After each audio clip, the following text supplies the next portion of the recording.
Ed will tell us about he and his company, and he already mentioned his 100-year celebration. Founded in 1915 by my grandfather, Fred A. Gill.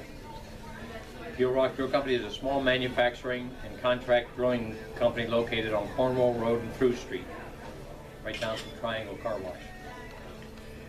In the early 1900s, Fred Gill worked on the Panama Canal as a blacksmith sharpening bits. While in Panama, he designed a horizontal sharpening machine, and on his return to Lebanon, he got a patent on it and started manufacturing it here in Lebanon on Cornwall Road. 1915 as a forge shop in the blacksmith. That's where we started. He then began forging and machining detachable bits for the cable drilling industry. And I'll go into that evolution. Cable drilling is where a very old way of doing a hole and making a hole in the ground for either blast holes or water wells. You have a cable tied to a very heavy string of tools, and you just drop them on the rock and bring them up and drop them on the rock and bring them up and do that until you have a hole, and then you pour water in the hole and you bail out the cuttings that are made from crunching the rock, and eventually you have a hole that you can use for either powder or water well pump.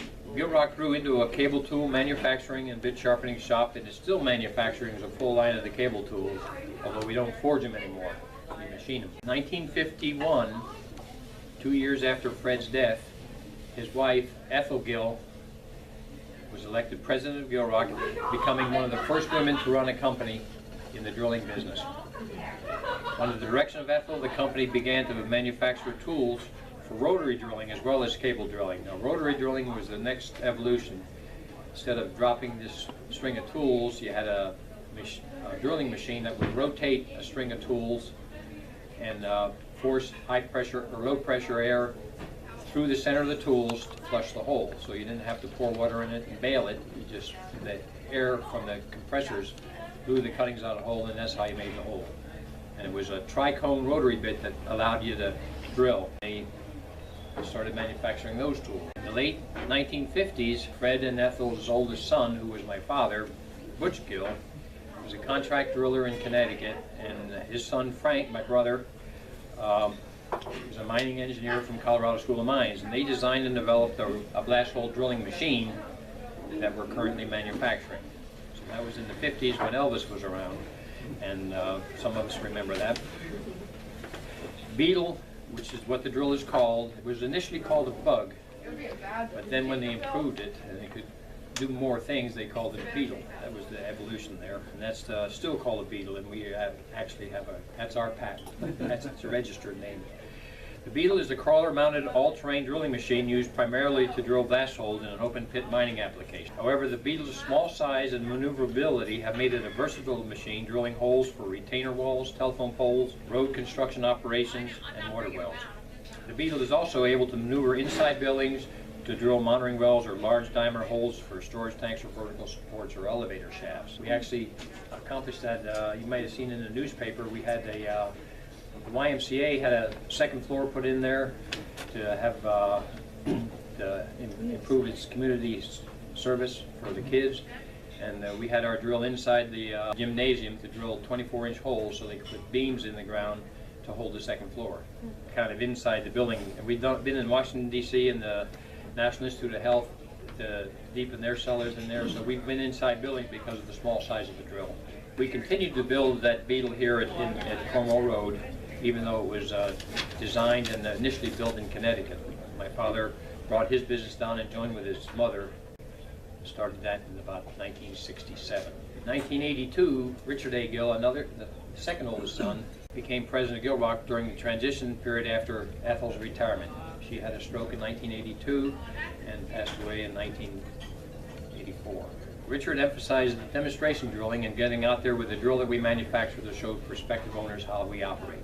Also had a business in Spartanburg, South Carolina, and I was just completing 20 years in the Navy, and we talked to each other, and I decided to retire from the Navy after 20 years and join the family business here.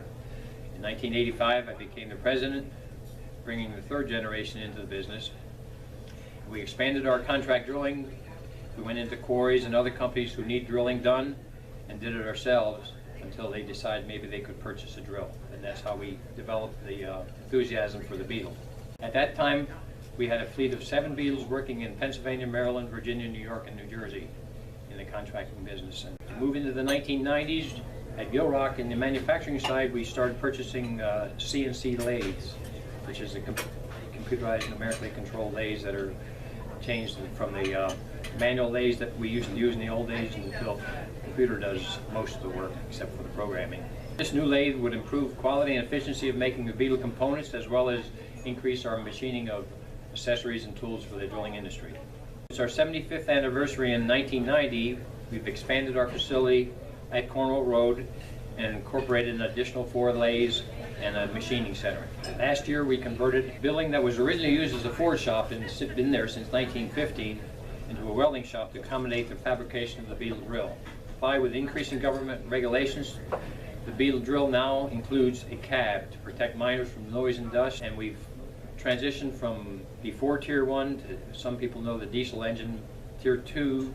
We're now currently Tier 3 and moving into Tier 4. So we've had to redesign the drill as we go along every 3 or 4 years for these new diesel emission control requirements. As we celebrate our 100th anniversary in 2015, having survived one of the worst recessions in recent history, Gill Rock is continuing to manufacture tools and accessories for the construction and mining and water well industry. Currently, we are trying to start up a small second shift in the machining area to respond to slowly increasing need for our products. While optimistic about the future, the regulatory environment is both challenging and frustrating, as even a basic issue such as healthcare becomes increasingly political, complex, and uncertain.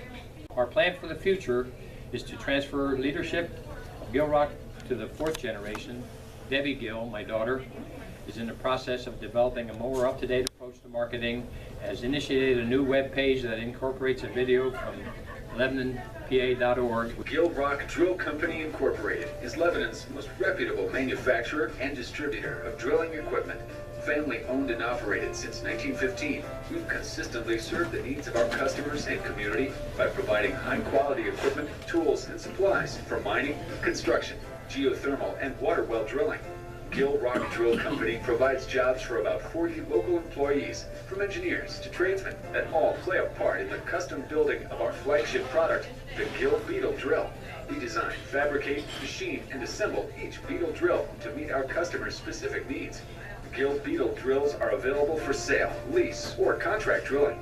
With our design team, we can even custom manufacture specialty drilling equipment. Gill Rock Drill Company is also a full-service machine, fabrication, weld, and repair shop, specializing in drilling tools and accessories. We custom manufacture all types of rotary and cable drilling tools and accessories, including drill pipe, adapters, stabilizers, and fishing tools. Gill Rock Drill Company, Lebanon's most trusted drilling experts.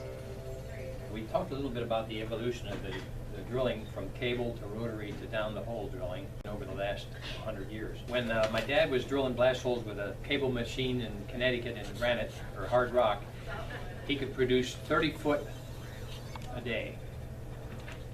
And that was a good day, especially in hard rock. Sometimes you get ironstone that up at Spring Hill Acres, it'd probably be about 3 feet a day. Rotary drilling increased it significantly. And then the down the hole drilling, which made it possible for a small machine like we're manufacturing to drill a large diameter hole, what we've been able to do, and it's a combination of the drill and an air compressor. The air compressor provides the energy to do the drilling. So the air compressor evolutions have gone from 500 cubic feet to 250 psi up to 1,000, 350 psi. And the production differences are interesting because down the hole drilling nowadays is 60 to 100 feet an hour. A good day nowadays, and depending on the rock, the harder the rock, obviously the less the production is. But on a good day, you can get 1,000 foot one day instead of 30 feet. So the evolution from the air compressor was, when I first came here, there were piston air compressors. 500 cubic feet of air was a lot of air. Now you've got screw compressors that we use in the mining industry that are thousands of cubic feet of air and 350 psi, and they go up, actually up to 500 psi. So, and the new designs, we had to add the cab, and that was a major increase in price. Without the cab and without the tier engines, of about selling at about $120,000 to $395,000. The regulations that require we add these things because the evolution on a drill was that when you could stand outside and you didn't have to worry about the noise and just put protection on there, you can get, and you could keep two men busy. It was safe to operate that way. But then they wanted to put a cab on there because you needed engineering controls to reduce the level of noise that the miner was exposed to. Consequently, you had a $60,000 to $70,000 cab on the machine, and you have to be able to do everything inside the cab. So now you've eliminated the man, put everything in the cab, and then you're trying to get automation. And where they're going now is they're going to remote controlled drilling operations, where in these large mines out in the western United States, they actually have, just like the drone guys, they just sit in a simulator and operate the controls. The drill is doing its thing. Our claim to fame is where we've perfected the trailing edge of technology. Keep our machine basic, simple, and keep it versatile, and by minimizing the electrical controls in the dusty and dirty vibratory environment, we've been able to have a niche in the drilling industry. Is it possible to horizontally drill a second line underneath an existing pipeline? Yes, that requires a little different drilling technique, and it's they do horizontal drilling. If you watched on Colebrook Road there, a gas line under the creek with horizontal drilling tools. It's very slow and expensive operation. But it's nothing that your company... We don't get involved in that other than maybe to make some accessories that support that drilling, that type of drilling. What's the time frame from start to finish to make the Beetle? The one we have now that has the cab on it is about 3 months.